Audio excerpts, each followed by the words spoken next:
You're still wet from the egg, your legs won't hold you yet, somewhere close, footsteps are moving through the undergrowth, and your mother isn't back yet. No warning, no mercy, just 60 seconds old, and already the world is testing you. Welcome to your first morning alive, 70 million years ago. This isn't really a story about dinosaurs. It's a story about you, if you'd hatched into one of the most brutal nurseries life has ever produced. And here's the part almost nobody expects. Some of you would have been born completely helpless, unable to walk, unable to feed. So if that's true, if some hatchlings really were this defenseless, why didn't evolution simply make them stronger? Nature had millions of years to fix this. It never did. Why leave a newborn this exposed in a world with zero patience for weakness? To understand this, you first have to understand the world waiting outside your shell. This isn't a quiet forest. It's the Mesozoic, one of the most unforgiving nurseries the planet has ever assembled. Predators the size of buildings share the same ground as animals that could crush you without even noticing. A single footstep from an adult could flatten a nest before a hatchling ever opened its eyes. Rivers flooded without warning. Seasons turned hostile overnight. There is no soft landing here, no guarantee. Just a crack of light, a shell splitting open, and a world that has never once slowed down for anyone. For decades, people imagined every dinosaur hatching fierce and legendary from the first breath. That's the movie version. The truth surfaced centuries earlier than anyone realized. In parts of China, farmers digging into hillsides pulled out strange fossilized bones and called them dragon bones, grinding them into powder for remedies. They weren't holding dragons, they were holding dinosaur nurseries. The word useless is exactly the wrong word for what those bones reveal. Some of you would have been born almost paralyzed. Others are sprinting within hours. Scientists call these paths altricial and precocial. Nature already knew how to build a tough hatchling. So why, in some species, did it choose helplessness instead? That question is where the real story begins. Now imagine you're a baby T-Rex. You hatch weighing 2 or 3 kilograms into a body that will one day weigh 8 tons. And here's the strange part. It isn't just that you hunted differently from your parents. It's that for those first few years, you almost lived as a completely different animal. Different size, different speed, different diet, different predators, different rules. Same species, 2 separate lives stitched together by one long, dangerous adolescence. You couldn't take down a giant, and you didn't need to. You hunted insects and small reptiles through the undergrowth instead. Faster, lighter, built for a world your own parents could no longer fit into. That meant you and your parents were never competing for the same meal, never fighting over the same territory, practically living as strangers who happened to share a name and eventually a body plan. Growing up wasn't getting bigger, it was becoming someone else entirely. But that advantage came with a catch, because some hatchlings never got the chance to grow into it at all. Some hatchlings entered the world with bones still soft, joints still weak. For them, survival alone wasn't difficult. It was impossible. And that's the strange part. Nature already knew how to build tough, self-sufficient hatchlings. So why make some babies almost completely defenseless instead? The clearest proof comes from Lufengosaurus, a dragon bone dinosaur hatching in China 190 million years ago. Its bones matched a helpless pigeon chick, not an independent one. The gap between dinosaur and bird suddenly feels almost non-existent. Then, in the Montana Badlands, an entire buried nursery surfaced, eggs, hatchlings, and juveniles layered like a neighborhood frozen mid-afternoon. But that wasn't the strangest twist. In a nest nearby, a completely different species hatched, running. That Montana nursery belonged to Maiasaura, good mother lizard, named by paleontologist Jack Horner in the late 1970s. Her hatchling's legs were too underdeveloped to travel, yet their teeth already showed wear from food they were too young to gather alone.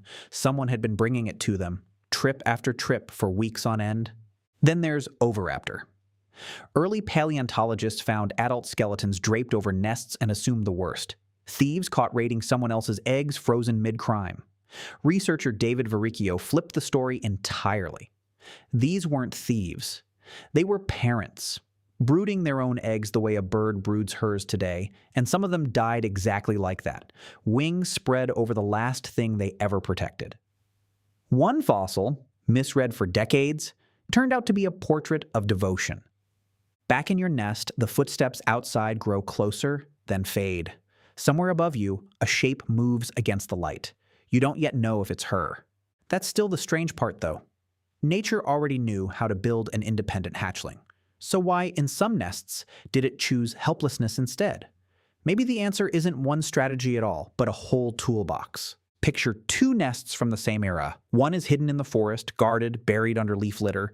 The other is exposed on a floodplain, eggs baking under the open sky. Same blueprint of an animal.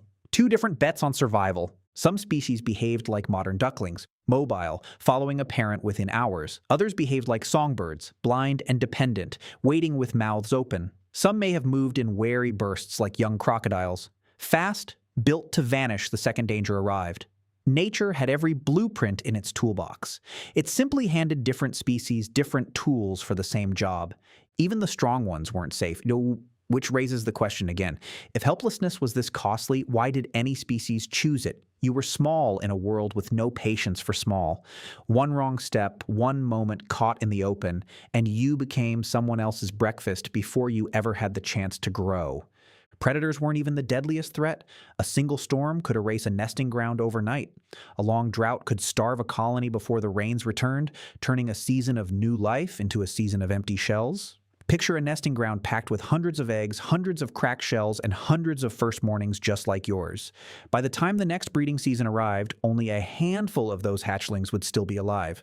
The rest folded quietly back into the ground that raised them. And somewhere in that math is your nest. The footsteps you heard never fully explained themselves because sometimes the parent came back with a mouthful of food and a low, watchful call, and sometimes the nest simply went quiet and stayed that way. So after everything, why did evolution really produce helpless dinosaur babies when it clearly knew how to build tough ones?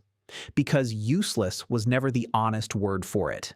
Hatch as one species and you'd have been genuinely helpless, entirely dependent on a return that wasn't guaranteed.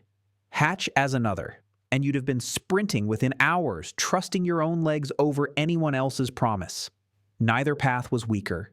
Each was simply the answer evolution found for that species, against the very same odds. And the fact that both answers worked for millions of years on the same planet is the real twist buried in this question. A dinosaur nursery was never just a nest. It is a reminder of how thin the line between survival and extinction has always been for every creature in every era that has ever had to be small in a world built for giants. That first terrifying morning never really had a single correct answer. Some of you survived because you ran the moment the shell cracked. Others survived only because someone came back. Footsteps in the undergrowth, a shadow crossing the light, a mouthful of food arriving just in time. Neither story was the exception. Both were simply what survival looked like, 70 million years before anyone was around to write it down. The adults get the headlines. The hatchlings are the ones who had to figure out how to live. Which kind of hatchling do you think you'd have been? The one who ran the moment you broke free, or the one still waiting for footsteps that were finally actually hers? Let us know in the comments, and if this made you rethink what a baby dinosaur even means, that's exactly the mystery we set out to answer.